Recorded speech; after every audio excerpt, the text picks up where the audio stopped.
Now, with that being said, today's agenda is really just covering the proven CRM side, although activities that we're going to be talking about do sync between the job management and accounting side. So we'll talk a little bit about how that sync works between our applications. We're going to be covering what I like to call the 3 areas of activities in CRM, which is our past, present, and future. And then we're going to talk a little bit about how these activities actually impact the CRM statistically, as far as how often we reach out to people and how we're alerted about our frequency of touching base and face-to-face meetings and route notes and how those impact our inactivity. So that being said, let's get started with the sales activities, and you'll find these in the CRM section underneath the companies and contacts. You'll find an activities section that allow us to record our notes, our tasks, events, our inbox, our calls, and our opportunities. And I've broken these into 3 main groups. So the past are really our way of reporting what's happened in the past. What actions have we taken that have resulted in specific actions, whether those are phone calls, emails, face-to-face visits? This is our way of recording the behaviors that we track, both in the CRM and job management system, as a way of looking as to what's been done. So under the activities section, and again, I'm just going to jump into the live system so we can kind of navigate around. I've already gone through the process of logging in. I'm now within my organization, and you'll see right here at the top, I have my activities tab. And in here, you'll see the breakdown of the different types of activities that we have. And more specifically, I'll be able to come in here and take a look at all of my historical activities that I've put in. And you'll notice the key in here is that each of my activities are given a specific topic. And this really helps us to understand the difference between what we call in the CRM an approved touch point versus just somebody logging in an activity that they've done, like leaving a message or sending out an email. And this screen, much like the rest of the screens in the CRM, do give us the ability to manipulate how our column screens are organized. So you'll know here at the top, I can click on a different topic and organize this alphabetically. I can organize this from soonest activity to latest. And I can use any of these columns to search and find specific information within those notes and activities themselves.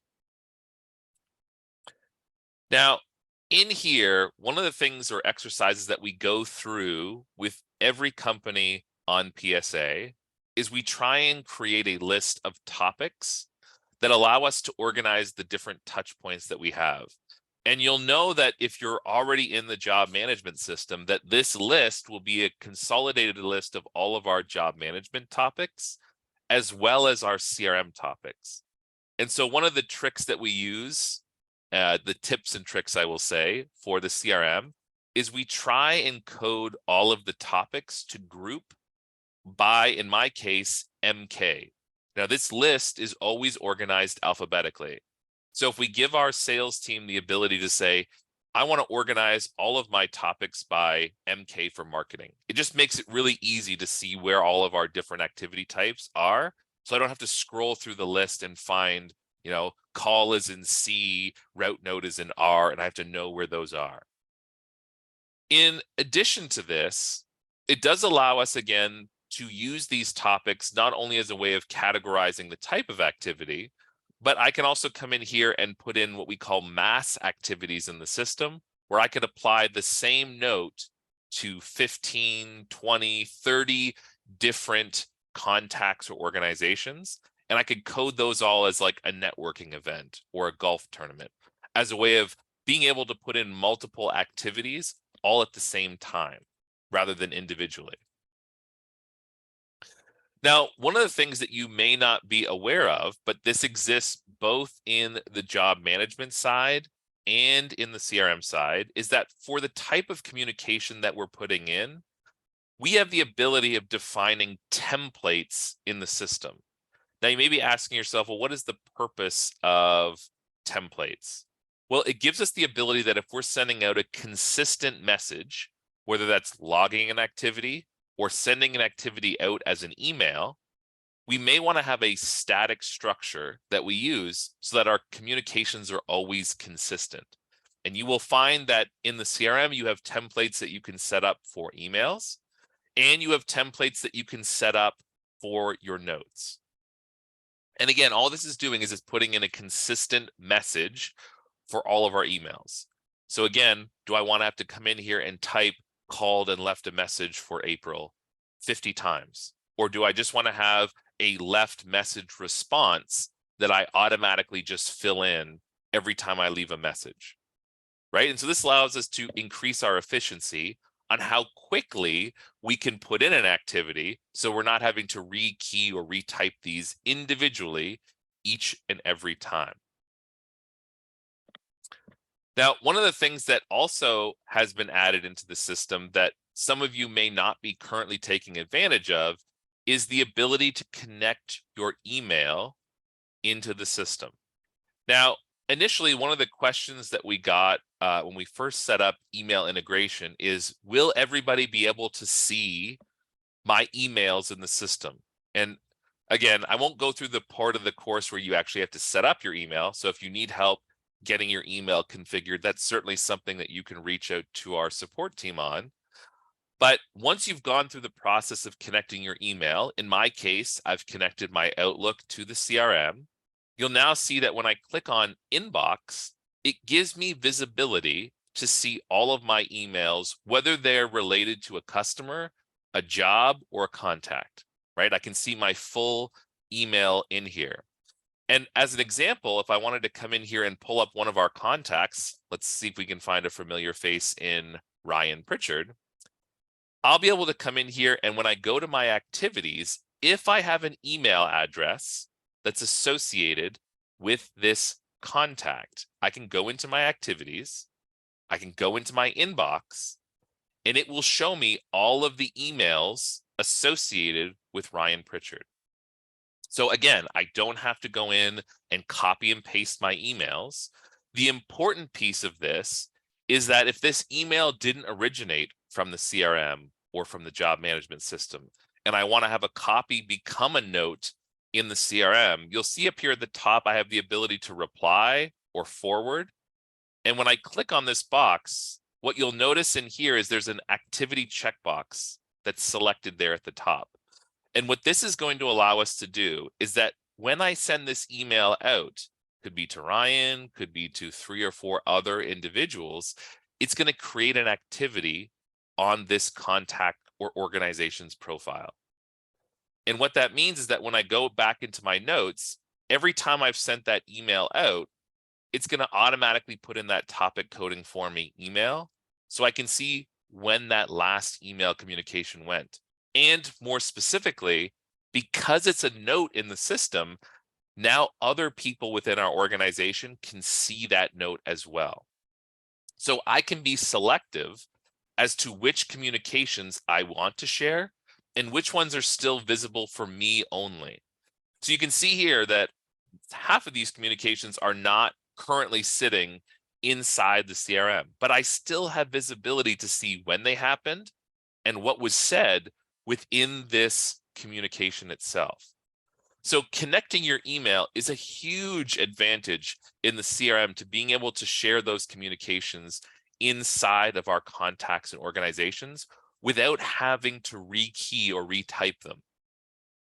And it's also a great opportunity, again, to get into the practice of, rather than having to bounce back and forth between your email and the CRM, I could be sending all of my emails directly out of the CRM and creating activities at the exact same time.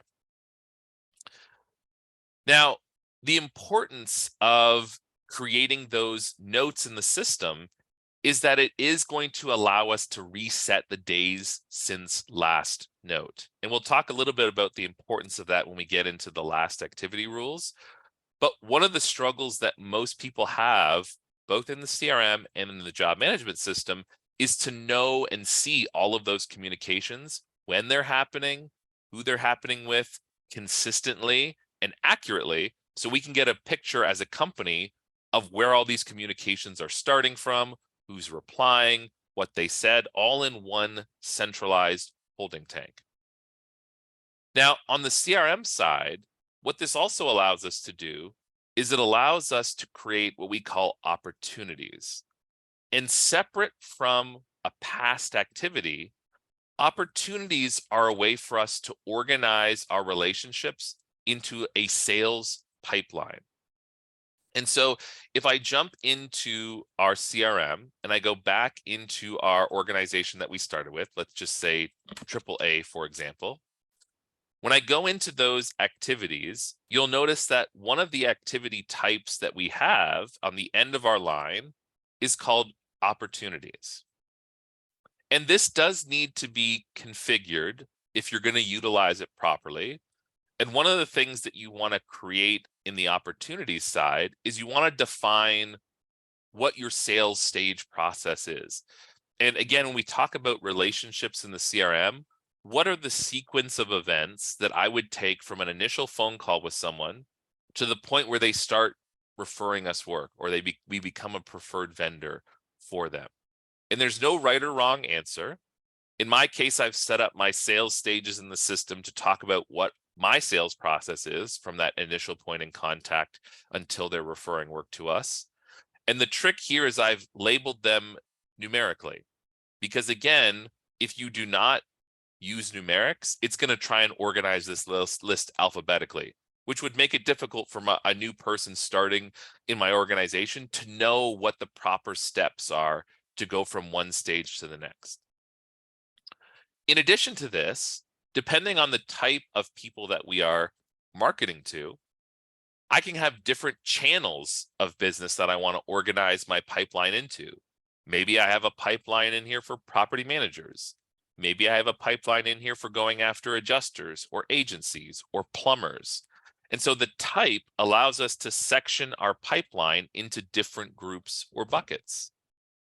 And then, of course, the lead source is just another way of identifying, how did this relationship hear about us? Did they meet us at a networking event? Did we reach out to them directly through our marketing efforts?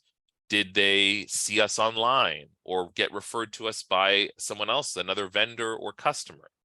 And so the lead source is just a good way of identifying, much like on a job, how did you hear about us?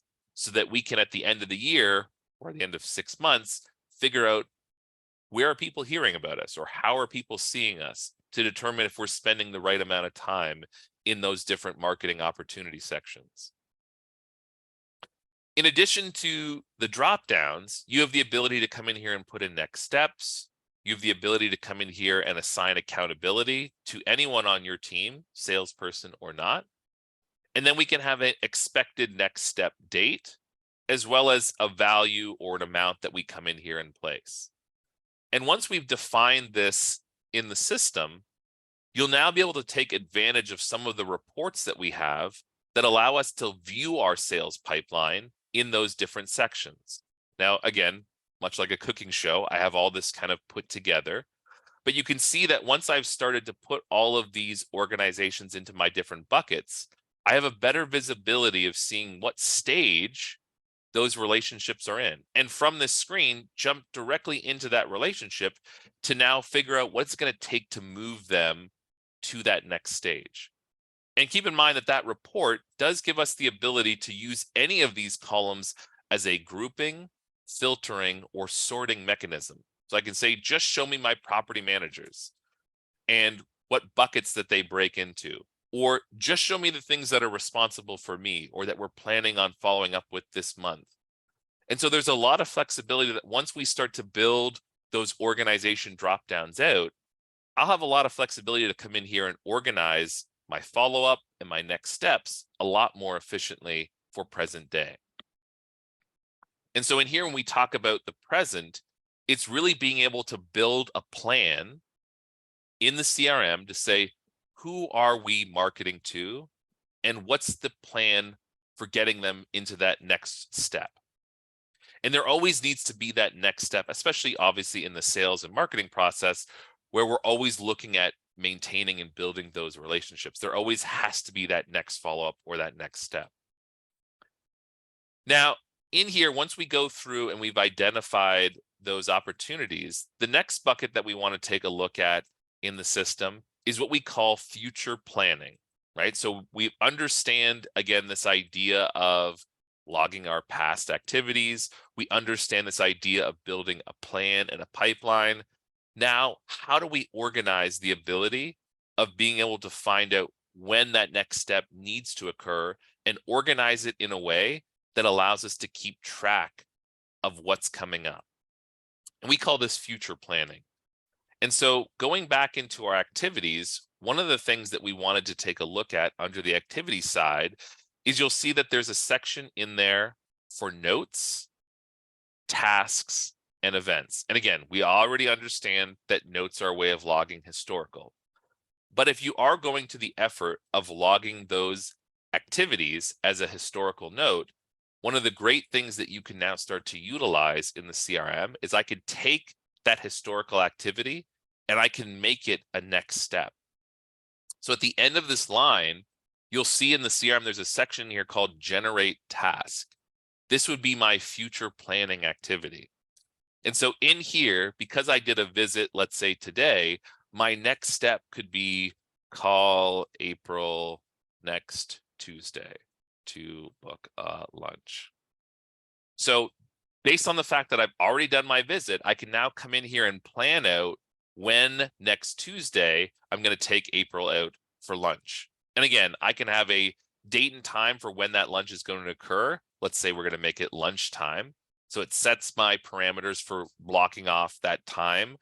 And then I can have a reminder because I may want to follow up with her just prior to that to confirm that lunch. So maybe the day before, a reminder comes to me at, let's say, 1 o'clock, and it emails me to say, don't forget to call April to book that lunch. So I would come in here, don't forget to call April to book the lunch at Chick-fil-A. And so in here, once I have that entry, I can now come in here and save it. And you'll now see that it starts to build my task list. Here are all the follow-ups that I now need to start to pay attention to.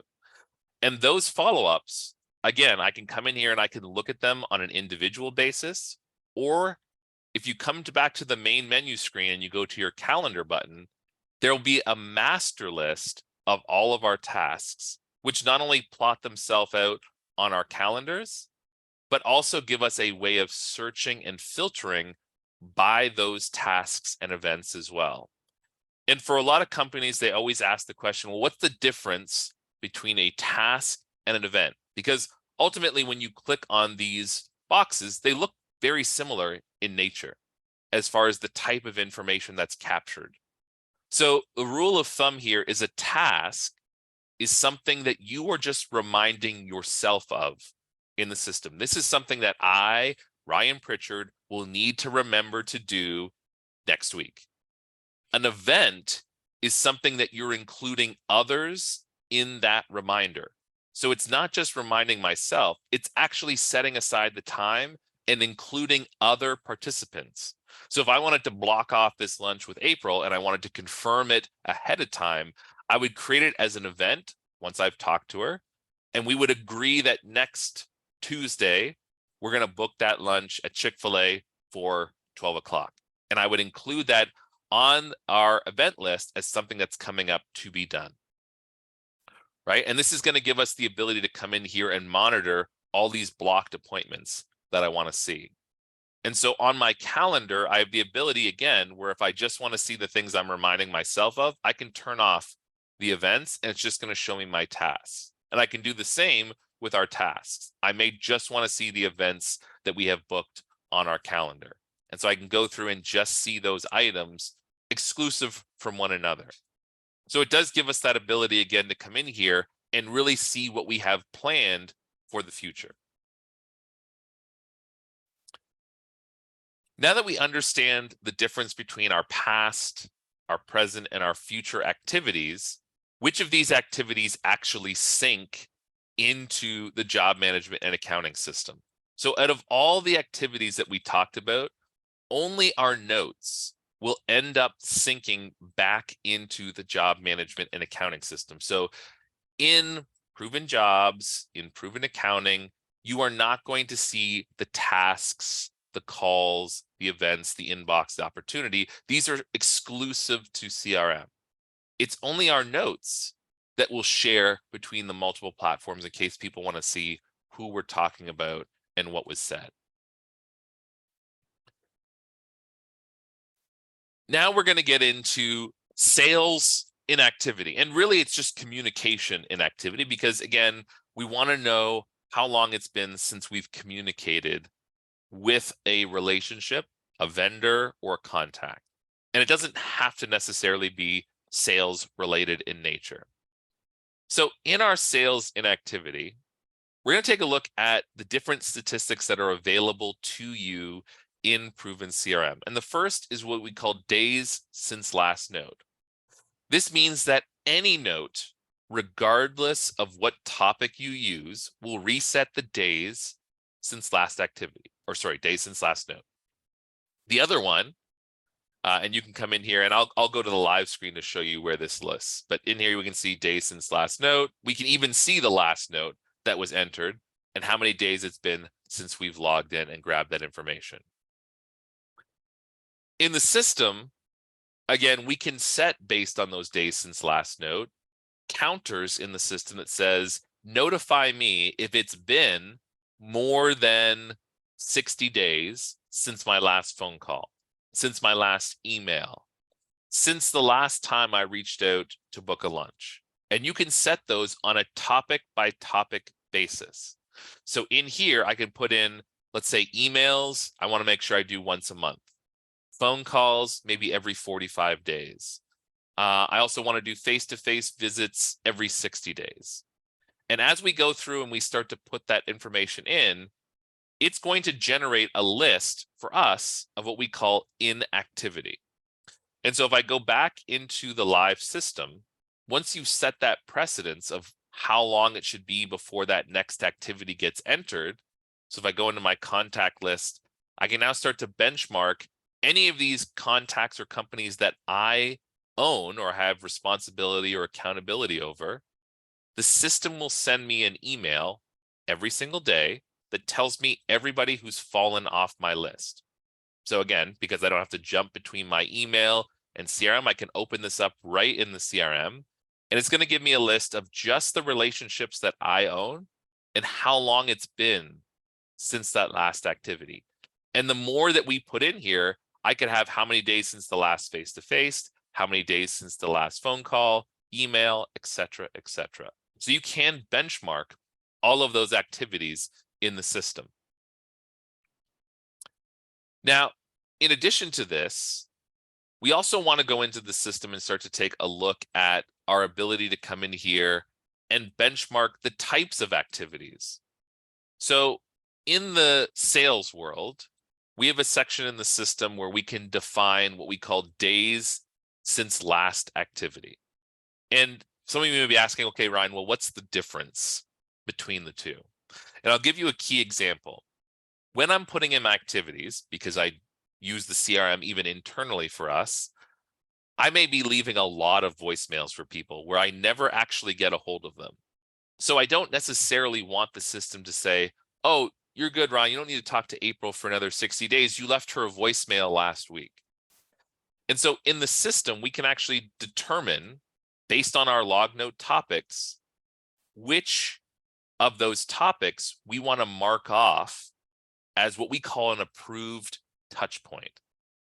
So you can see here in my example, I've checked off CE classes, I've checked off face-to-face, gift drop-off, my lunch and learns, my route notes, so that when one of those approved topics are used, it will actually reset the days since last activity separate from the days since last note. So for example, you can see on my Ryan insurance job, I left a voicemail 118 days ago, but I haven't had a physical touch in 484 days.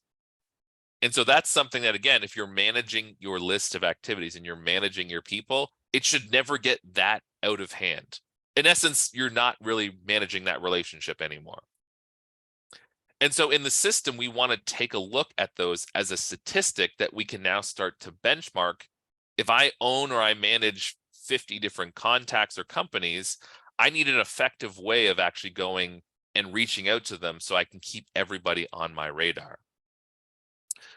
And the next activity that I want to talk about, which is not actually related to our notes, is days since last referral. So again, we have a way of benchmarking in the system when the last time somebody referred us a job is, and more specifically, the average days in between referrals. So if I have a company who refers usually statistically every 30 days, they give us a new job, and then all of a sudden I don't hear from them for 3 or 4 months, that's somebody I'm going to want to start to reach out to figure out why that referral frequency has started to dip.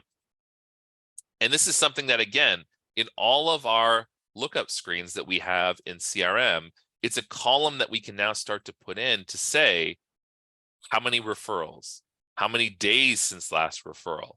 When was the last activity? How many days since last activity? And so I can now start to manage my list based on the actions and notes that we're putting in. So I have some way of benchmarking those behaviors. Now, on the sales inactivity side, we also have the ability to get in the system to now start to benchmark the reporting as well. So in here, and I'll just jump really quickly back into the CRM system. So in here, if we outline the types of activities that we're doing, I have the ability now to go into reports and start to take a look at what topics my people are actually using to input those activities in the system. So in here, I can set the days in here, let's say for last year. I can now come in here and you'll see that in here, we're getting notes that are also being entered from the job management side. So if I want to come in here and click on where it says select topics, what this is actually going to give us the ability to do is specify, again, just the marketing topics that I want to benchmark, so that I'm not seeing the inspection notes or sync to encircle, or I'm not coming in here and I'm seeing notes that aren't related to those activities. And once I've selected those notes, I can simply come here and hit search. And now all of my notes are based on those sales activities. Who in our office is putting in phone calls, face-to-face, route stops? I can start to benchmark that. And this is a great analytics tool to see the types of activities and how much are being done comparatively across our sales team. And if I want to see the details of what make up those activities, I then have the ability to go right across to the report called Activity Details. And now I can start to see the types of activities that are being put in by my team. And again, this can be filtered by individual. It can be sorted by the type of activity that is. Show me the tasks, show me the events, the notes. And I can also come in here and search by a specific date or by a specific keyword. So in here, if I want to come in here and say, show me anything that contains the word call, I now have the ability to come in here and filter those events or those tasks or those notes by the subject or the description or the keyword. And what's cool about the activity details report is it will also include, if our team members are putting in notes that specifically relate to jobs, it will also show the job number if it's not directly coded to a relationship, so that we don't lose visibility of all the communications that are being added between the job management, the accounting, and the CRM system.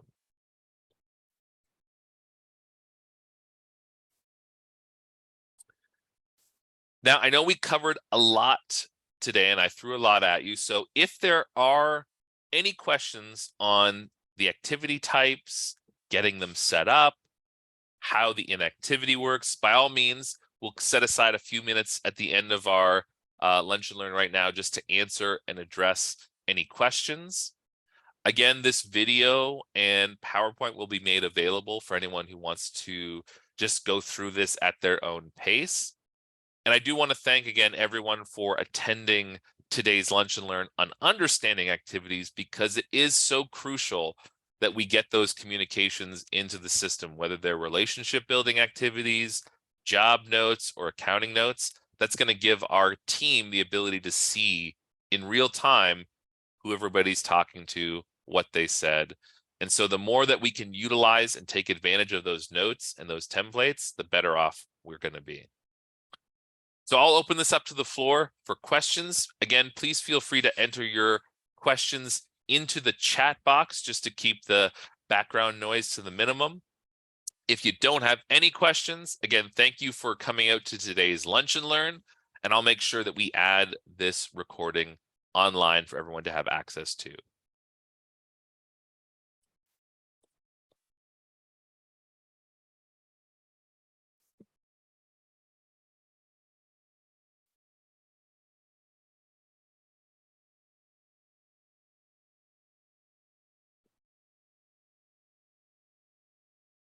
All right, doesn't seem like there's very many questions, so I'll leave this meeting open for the next few minutes. But if you don't have any questions, feel free to jump off, and we'll shut this meeting down probably in the next 2 minutes. So thank you again all for attending. Thanks, Ryan. Yep, thanks guys.